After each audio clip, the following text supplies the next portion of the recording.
आती रहिए सिदरा साहिबा। एंकर पर्सन हैदर हयात खान भी हमें ज्वाइन कर चुके हैं। शुक्रिया हैदर। सिचुएशन इस वक्त आपके सामने है। एक जानिब इस्लामाबाद पीस टॉक्स की बात हो रही थी, दूसरे राउंड की तैयारियां जारी हैं। दूसरी जानिब अमेरिका ने 2 बार सीज़ फायर की खिलाफ वर्जी की है, जिसके बाद ईरान ने अपना ये डिसीजन दिया है कि वो पीस टॉक्स के लिए नहीं आएंगे। तो आपको लग रहा है कि वाकई अमेरिका ने ही सबसे बड़ी गलती की है और बैक एंड पे इसमें भी इसराइल इन्वॉल्व है? देखिए, इसमें कोई शक नहीं है कि ये एक बड़ी संगीन गलती हुई अमेरिकी एडमिनिस्ट्रेशन की तरफ से, और ये एक और बड़ी मिस कैलकुलेशन है। हमने देखा कि जंग के आगाज से एक के बाद एक गलती अमेरिका की तरफ से की जा रही है। पहले जो इनके वॉर गोल्स थे वो क्लियर नहीं थे, फिर जो वॉर ऑब्जेक्टिव्स उन्होंने जो थोड़े बहुत अचीव करने की कोशिश की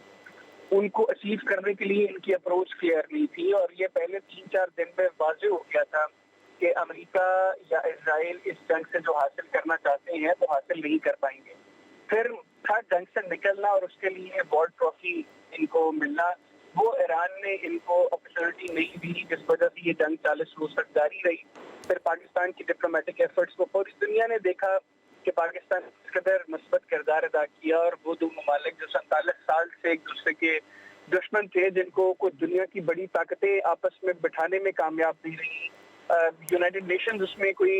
इतना किरदार अदा नहीं कर सका, तो पाकिस्तान ने कर दिखाया, उनको बिठाया और काफी चीजों पर कंसेंसस डेवलप भी हुआ। अभी ये जो नाकाबंदी थी स्ट्रेट ऑफ हॉर्मुज़ की,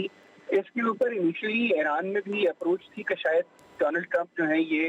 अपनी डोमेस्टिकली अपनी ऑडियंस को एड्रेस कर रहे हैं इसके जरिए कि अमेरिका बड़ा ताकतवर है और अमेरिका जो है वो प्रेशराइज करने की कोशिश कर रहा है। लेकिन ये एक और गलत टैक्टिक साबित हुआ अमेरिका का, और अब तो वॉल स्ट्रीट जर्नल ने भी इसको रिपोर्ट किया है कि डोनाल्ड ट्रंप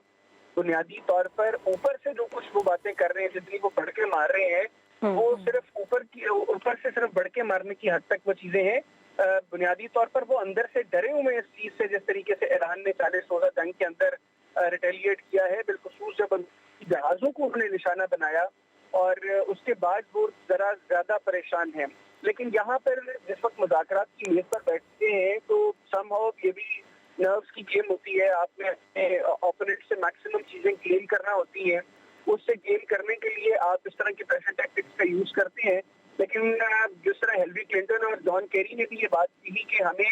47 साल के अंदर बारहा इजराइल की जानिब से कन्विंस किया गया, इस चीज के ऊपर ये करने की कोशिश की गई कि ईरान पर हमला किया जाए, और जिस तरह डोनाल्ड ट्रंप ने कहा कि मुझे तो अंदाजा ही नहीं था कि ईरान स्ट्रेट ऑफ हॉर्मुज़ जो है इसको भी बंद कर सकता है, तो हिलरी क्लिंटन ने कहा कि हम लोगों को तो ये जब भी ये इस तरह की ऑप्शंस के ऊपर गौर किया जाता था तो ये चीज सामने आती थी कि ये इसका एक बड़ा कॉन्सिक्वेंस होगा। तो अभी मैं समझता हूँ कि कल का जो वाकया है जिसमें ईरानी कार्गो शिप को इन्होंने अटैक किया और अपनी तहजीब में लिया है अमेरिका ने, वो एक ऐसा पॉइंट था जिसके बाद ईरान ने जो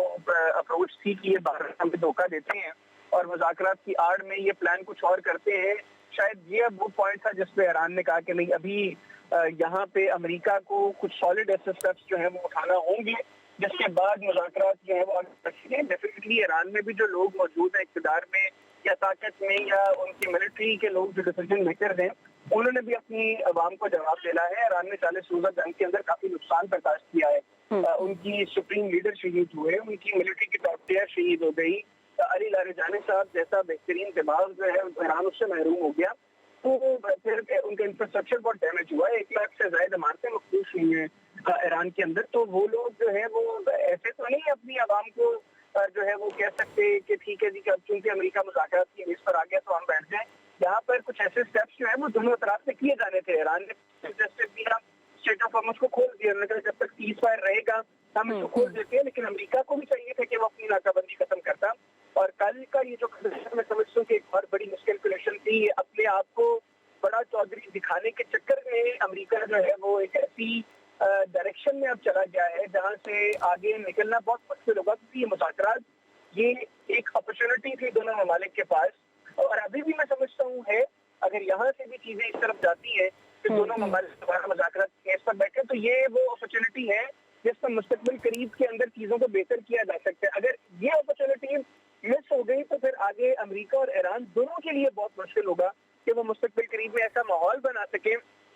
जिसमें कोई अतमाद की फिजा पैदा हो और दोनों ममालिक जो है वो जंग बंदी की तरफ, मुस्तकिल जंग बंदी की तरफ बढ़े। अगर यहाँ पर चीजें सेटल नहीं होती, आगे फिर चीजें कम से कम जल्दी सेटल नहीं होंगी और दोबारा जब तबाही होगी दोनों तरफ में फिर वही माहौल शुरू होगा। अल्टीमेटली चीजें निकलेंगी मुज़ाकरात की मेज पर बैठ के अपने इख्तिताम की तरफ, लेकिन उसके लिए जरूरी है कि दोनों तरफ से एक ऐसी अप्रोच डेवलप हो कि हमने इस जंग को खत्म करना है। ईरान में भी बहरहाल डिवीजन है, ईरान में भी जो है वो पासदाराने इनकलाब बिलखसूस शायद नहीं चाहते थे कि इतनी जल्दी अमेरिकन के साथ जो है वो बैठकर मुज़ाकरात किए थे, लेकिन बहरहाल उनकी लीडरशिप ने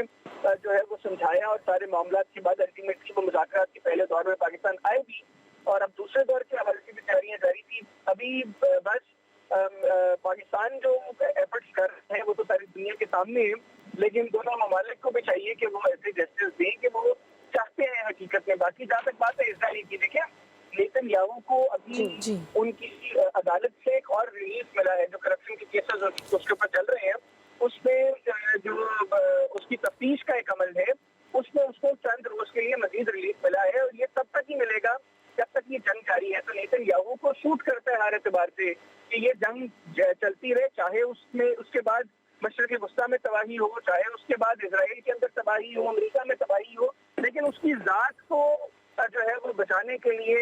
अब ट्रंप ने फैसला करना है कि ये नेतन्याहू की जात को सिर्फ बचाना है या अमेरिका की साख को बचाना है, अमेरिका की अवाम को बचाना है, मशरक़ वस्ता में तबाही को बचाना है। अब ये फैसला ट्रंप ने करना है, क्योंकि अगर वो कोई अक्लमंदों वाला फैसला करेंगे तो डेफिनेटली फिर अमेरिका को ये नाकाबंदी खत्म करके पॉजिटिव नोट पर आगे बढ़ना पड़ेगा।